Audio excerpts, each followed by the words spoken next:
welcome to Joe's Bench 506. We have another project on the go. This one is a Pioneer SX737. There's a little bit of a history about this Pioneer. Pioneer comes from Europe. The person that owns this, his father brought this the year that he was born, so he's really attached to this receiver and he wants me to take a look at it. He had it brought up in Europe somewhere, Belgium I think, and they told him a list of stuff that needed to be done with this receiver, and he's never gone about to repair it, or maybe he did and he decided not to. I'm not too sure about what's going on with this, but he gave me a piece of paper saying that try to have a repair when he was in Europe, in Belgium actually. This is all in French, which it's okay, I can understand French. There were some issues with the amplifier, so he didn't proceed to repair it all. I don't know if it was maybe too much money or they couldn't repair it. I have no idea. But anyways, now it's made it to Joe's Bench 506 and he wants to see if I can repair this. I told him that I would take a look at it. It's just a little bit of challenge for me, so of course I said yes. So here it is on my bench. He told me that he'd already plugged it in North America, so I assume that they've changed this from 220 to 120. But when you flip this around, well, this is set to 220, so I need to change this. So I'll take the fuse out of there.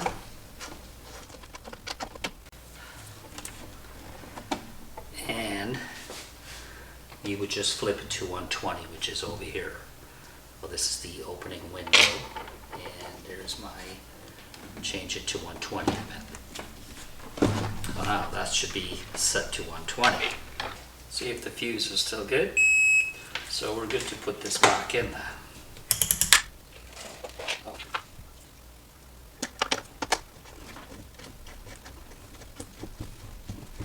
And we have it at 120, set to 120. So this should be good to go.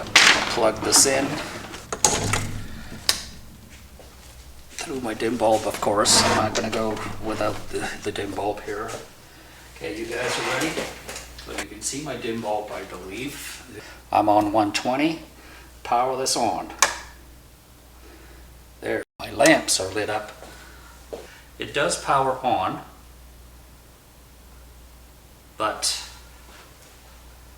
I do have a short. My lamps are turned on, and so all these pots here are extremely dirty. We're going to have to clean this. The selector switch, really hard to turn. So we're going to open this up and see what's going on with this, and we're going to do it right now. Hopefully this will be a good video for you guys, and this is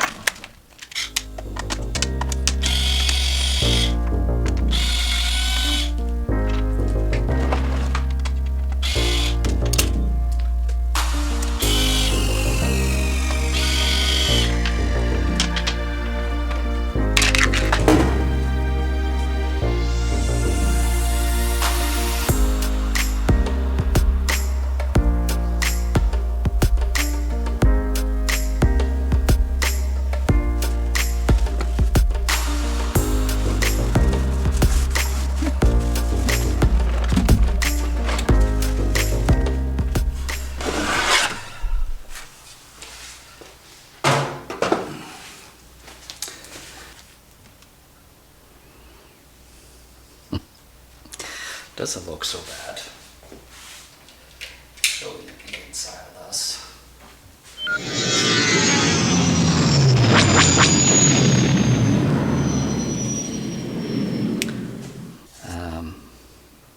So here's my power supply. There's my relay here that's not clicking in. This transformer tells me that it's not a powerful amp, about 35 watts per channel, I believe. Filter caps are here. Here is my power amp board. We'll be checking this. And right around the heatsink, on the other side of the heatsink, is my output transistors. I don't think there's anything wrong with these outputs, but we'll check them anyway. There's the back of it. So let's see. we'll be able to clean some of these pots here, like underneath here. So what I'm going to do is I'm going to flip this up on its side and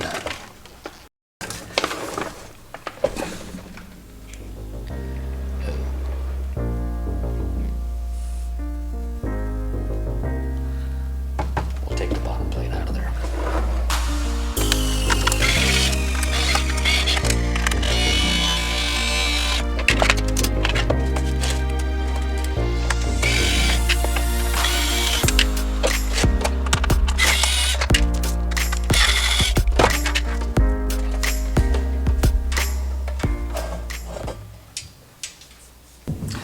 Okay, now that we've taken all the screws off, the bottom plate is out, top plate is out, I'm going to plug this back in and I'm going to take some voltage. I need to see if this is actually repairable, and by doing that I'm going to be checking the power supply with some voltage, and I'll probably need the service manual for this. And I'm going I don't see anything offhand. These capacitors. This one is no good, I don't think. Yeah, I have an issue with this capacitor. You see this guy right here? I bet you this capacitor is fried. We'll do the capacitor wizard. Turn it on.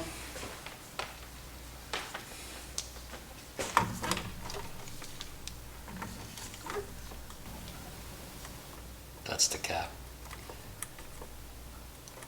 It's moving my needle just a little bit. So I'm gonna unsolder that capacitor. And I'll check all these capacitors on this board just to make sure. We'll do this here. Capacitor is not good. So yeah, check it out. One leg was completely gone. It stayed. See the other leg? It's still there. So this capacitor is 100 microfarad. At 50 volts, we'll have to replace that. Not sure about this one.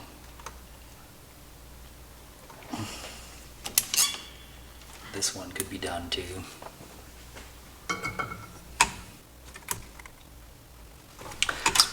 This little guy here, I think, is done. So there's 4 more to check. I'm gonna check 5 more, sorry. I'll check this big one.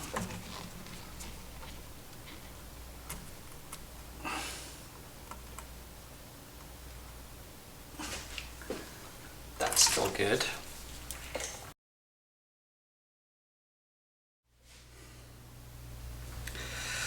Here's the power supply.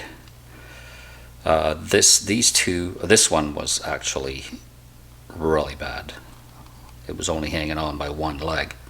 So I changed this one, and I've changed the other 5. The other 5 here, they were in the same parameter of this one, so I figured that I changed these ones are really good. I didn't change those, and this one was excellent as well. So the power supply, 6 capacitors were changed on this.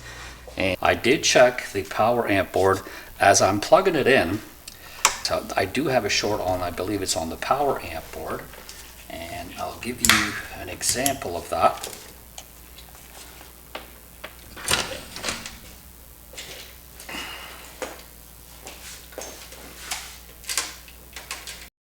If you check my emitter resistors, I'm getting way too much voltage there, right? Like this is, if I would turn this to millivolts, I would be getting like 400 millivolts. So there's voltage here that should not be there. I've checked all of the components here on the power amp board, and the only conclusion that I'm getting is these varistor diodes that they've replaced back in Europe, I don't believe that those are in sync with this board at all. By testing pin 1 and 2, I should be reading something actually, but I'm not reading anything. And pin 18 and 19 is the same. I'm not reading anything. So I know there's an issue on this board to set the bias. And I believe these STV4H, these are the ones right here. I don't know if you guys can see this, but they are in direct contact with my voltage regulator where I do actually set the bias. So I believe there's an issue with these diodes varistor. I don't believe that they're working correctly, and I'm actually checking them out now. So I'm going to take them out of circuit and we'll see what happens. So there's 2 screws here, so I've unscrewed them. Now I have to turn this around.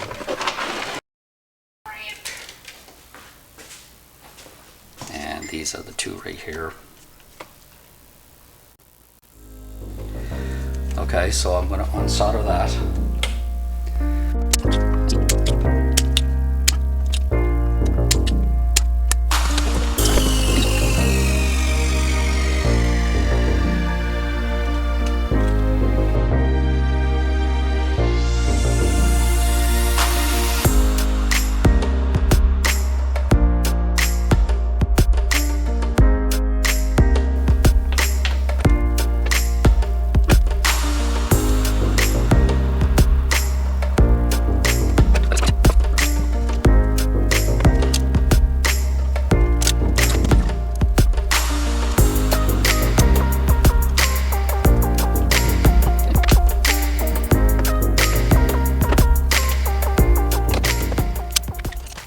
Okay, now back on the list that the owner gave me about the issue the technician has found in Europe. He's mentioned that he had changed these 2 transistors, and he does mention here that he is not able to control the voltage regulator 1 and 2. He's got 0 millivolts on that, so he had an issue with the bias after he's actually stating that he's replaced these with 1N4848, and I believe it's not reacting well with the bias. So by replacing those 2, I was able to bring back the bias into a normal 20 millivolts.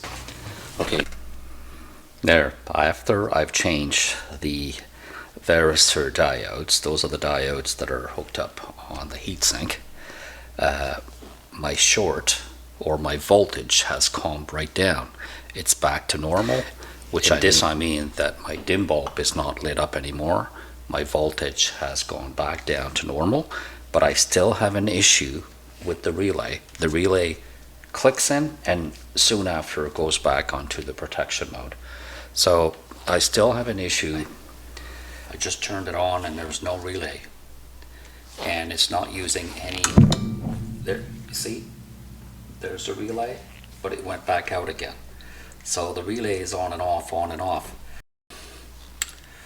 I believe that I have an issue either still on my power amp board or on the circuit board where the relay is hooked up. There may be an issue with the relay, I'm not sure. He mentioned it, I remember now that he mentioned it, that he always had an issue with the relay. It was always kicking on and off, on and off. We are getting closer fixing this. So there is 2 things that I can do with this. Is I'll be showing you guys. See, on the protection circuit, I have here the left channel and the right channel. So let's say pin 5 and 6 would be the left, and pin 7 and 8 would be for the right channel. Okay, so if you look on the circuit board, you'll see those pins over there. So, and by doing that, I've unhooked them to see if my relay would click in, and it still did not click in. So I'm eliminating kind of the power amp board. I think everything is working fine on the power amp after we've changed these diodes. things have calmed right down on the power amp, but I'm still having an issue with the relay. So the relay, I'm going to need to go on that protection circuit and investigate it a little more. Okay, so that's what we're going to do next. Hopefully, after I figure out why the relay is not clicking in. See, the relay clicks in because it's trying to protect something. There's voltage there that it's detecting, or maybe voltage that's not there. And if all these circuit boards, if they're not working in sync, then the relay is going to protect your speakers. That's what it's going to do. So we're having an issue with that, and I'm hoping I can find that out on the protected circuit board. So let's go check it out again. Remember, on that circuit board, I've already changed all the capacitors. I thought maybe that might, repair it, but it did not. So I need to go a little further. Okay, so let's do it. I just wanted to show you the protection circuit right here. I'm not sure if it's the relay that's an issue here, but if you look at the protection circuit right here, this relay here is a 24 volt relay. So if I hook up a 24 volt between pin 9 and 10, this relay should kick in if it's working correctly. So that's what I did, pin 8 in. And I'll show you what I'm doing here. I'm going to give this guy a voltage of 20, should be 20. I'll be quiet so you can hear the relay clicking in. Got it hooked up, and I'm raising the fall voltage here. And there, my relay clicked in. I'm bringing the voltage back down, relay click out. Bringing the voltage back up, the relay clicked in again. So I'm making the relay working okay. So I don't think it's the relay. So that's eliminated that. We're going to have to continue on and work on this and see what the issue is. Because I did disconnect the pin number 5 and 6 is for the left channel. Here, let me get that straight out for you guys. The pin 5 and 6 is for the left channel, which is these ones right here, and pin 7, 8 is for the right channel. I've unhooked these, and the relay still didn't click in. I don't think that it's anything on my power amp board. I think a power amp board is working okay. I think my issue is right here. These two transistors here are for both channel. Now, even though they're testing good, now these two channels, here's the channels that I was telling you about. These two pins here are for the left, these two are for the right. These two transistors here are for each of these channels. I believe that I may have an issue with these transistors, so I'm about to change them. Even though they're testing okay, I think we may have an issue with those two. So what I'm going to do is, knowing that the power is off, I'm going to tackle this transistor right there. So I'll unsolder it.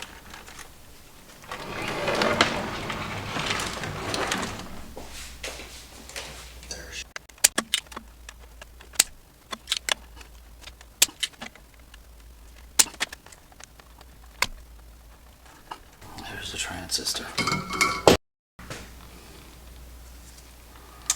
And this transistor is not the same as the one that they claim to be on the circuit board. On the circuit board, it should be a C869, and I have a C2229. So I'm going to try to test this.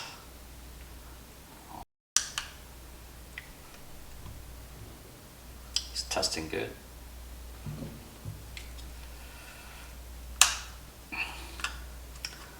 But I am going to replace this with a new transistor. This is a C1845. how this works. Let's test this one. This is the one that I just removed from the circuit board. Testing good. So we'll put them there, and I'll replace the other one.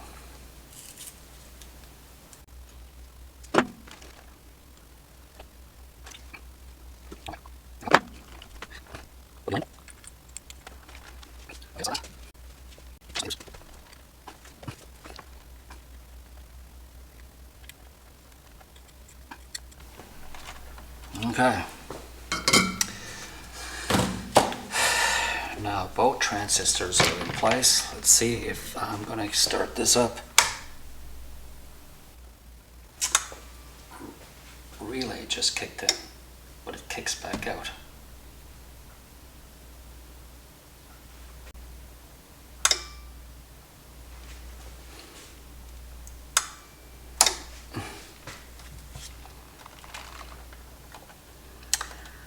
I think I'm going to have to change.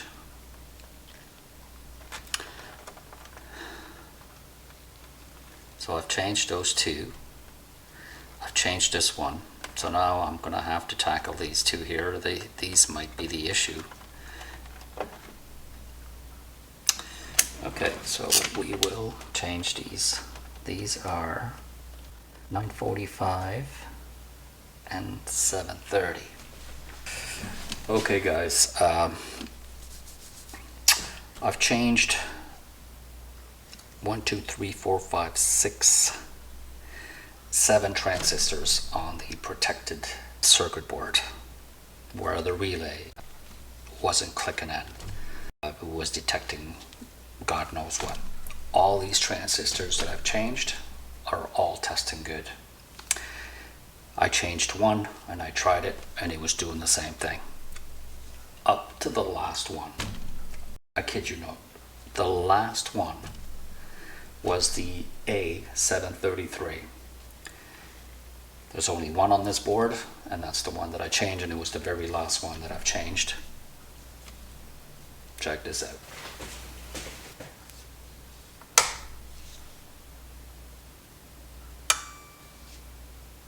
Relay clicks in, and it clicks in fairly fast. There's the transistors that I changed. I think you might be short on that. 1, 2, 3, 4, 5. Yeah, that's just a short couple. But yeah, here's one. This is the 2SA733. I changed that one, and I'm thinking, you know what? I'm out of luck. I'm going to change that, and it's going to do the same thing. No way. This still is still going. And the relay is working. It clicked in.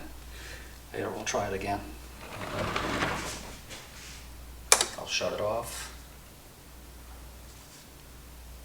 Power it on.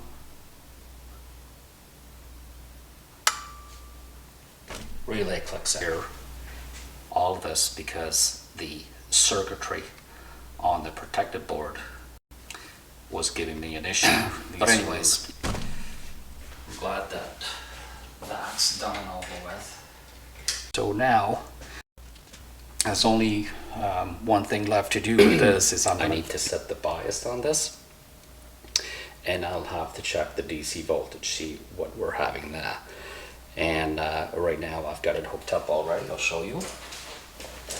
Got it on pin 1 and 2, and we're measuring the left channel. I'm measuring 27.6 millivolts. And if you're looking at the service manual, they want me to, there's an error on this. They want me to set the bias with pot 3 and 4, and it's actually pot 1 and 2, the ones on the end. Okay, so I don't know if you guys can see this. This is the pot right there. The two middle ones right there that they're measuring on here is for the DC voltage. Okay, as long as you guys know this, there's a lot of talk about this online as well, where it's a misprint on the service manual.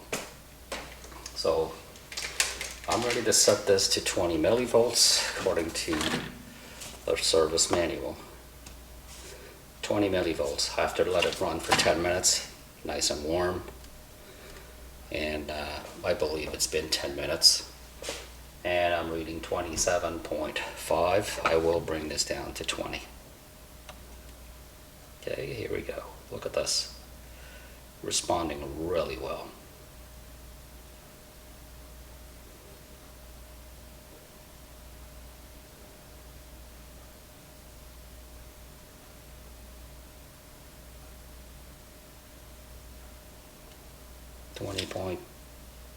.1, 20 point. So I'm going to bring it up to about 20.5.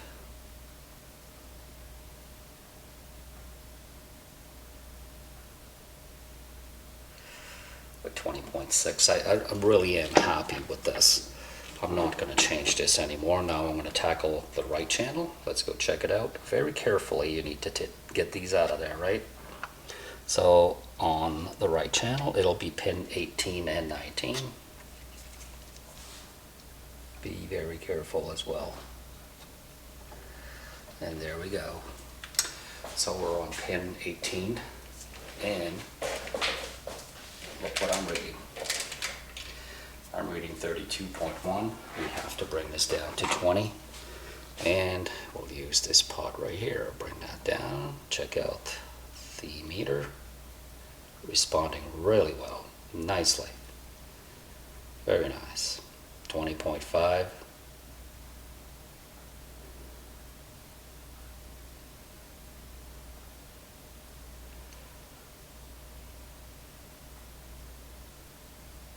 Very touchy though. 20.6. I love this. 20.5. Look at that. So the bias is set. Now I'm gonna see what kind of DC voltage I have on this. Very carefully taking this out of there. And the DC voltage, all I mean is, do I have any voltage on my speaker terminal? And this is what I want to do. Check that out. So let's do this. Shouldn't have any DC voltage. I have a lot of DC voltage.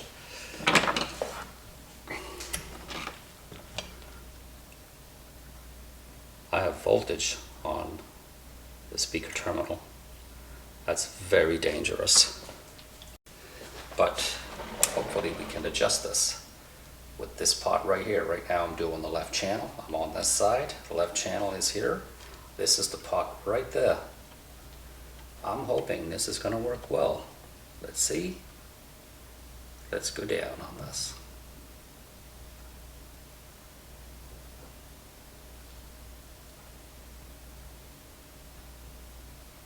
I won't be able to go any lower than that.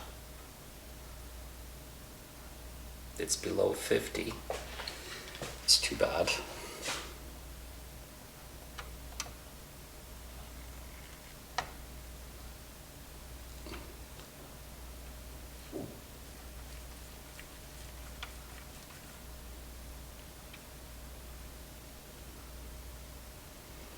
Let's try the other channel.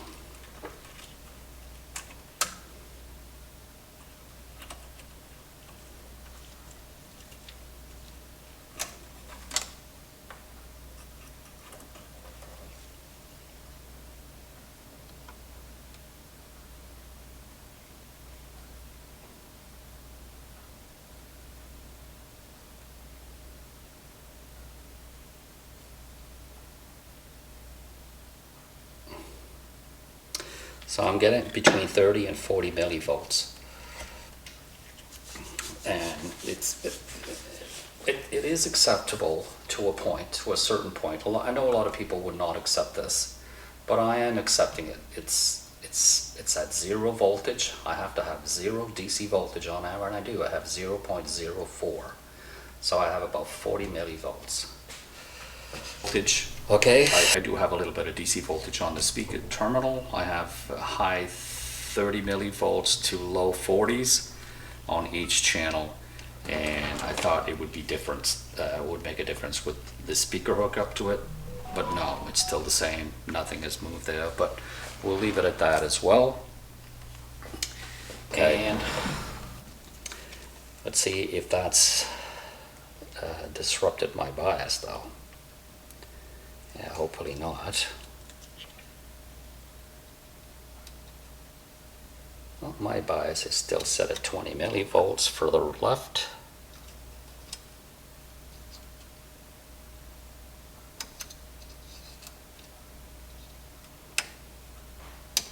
And 20 millivolts for the right. This is working perfectly. Okay. Now that we've set the bias and we've checked if we have any DC voltage on here, I am confident that we're going to plug this in. I'm going to try this out. I'm going to do a sound test on this, and I'm going to hook it up. I'm going to hook up this. Okay, guys, I've got it hooked up to do the sound test on this. I want to see how many watts per channel I'm going to get. See if the channels are left and right are both equal, and how all of these pots that I've cleaned, see how they're working. All this, you will be able to see it on my scope, and we're ready. I'm already hooked up, and I got a frequency. You hear it, I'll turn it down.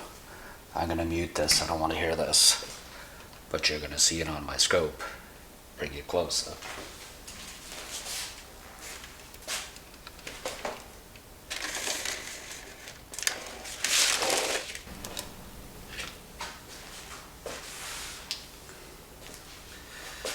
And there you have it. Okay, let's bring this up. I'm set up to 10 volts per division.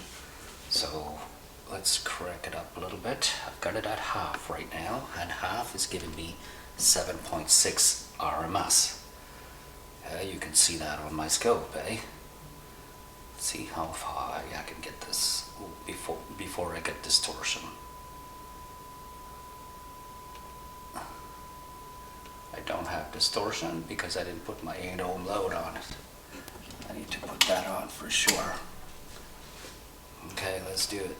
And there it is. There's my distortion. And this is cranked up at 20 RMS. I'll bring this down to where I don't see any more distortion. And we're at 17.6 RMS both channel. And check out my multimeter. My multimeter is measuring 18.46. This is for the left channel. Let's do the right channel. 18.2. There you have it, guys. The Pioneer SX737 is well lit up as well. You don't see it because I have the lamps shining on it, but there it is. All the lamps are all working. I did change this one. All these pots and all these switches have been cleaned and cleaned some more. Everything seems to be working great with this receiver. And let's listen to some music.